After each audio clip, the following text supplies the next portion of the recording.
Bethlehem hao Daud kami canggo bugra ni bugra khaksang ni bugra asai phaikha sini bagai asai phaikha sini bagai Bethlehem hao Daud kami canggo bugra ni bugra khaksang ni bugra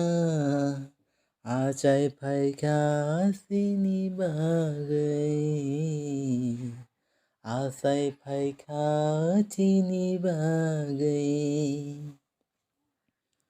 Chukha no ya karai phaikha nungo hao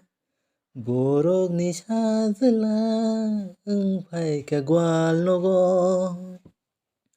Chukha ni ya karai phaikha nungo hao borok ni sajla phaikha gwal logo khaksang makhao rwmani asai phaikha chini bagai asai phaikha chini bagai Bethlehem hao Daud kami canggo bugra ni bugra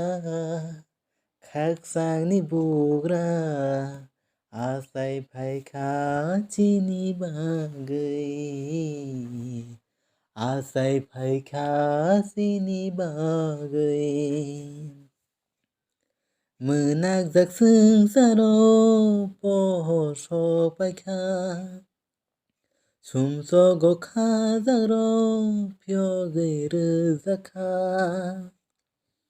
Menak jak sengsaro pohor sok paikha sumso gokha jagro pyogai rwjakha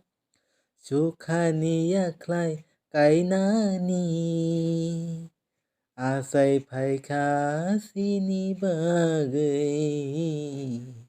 asai phaikha sini bagai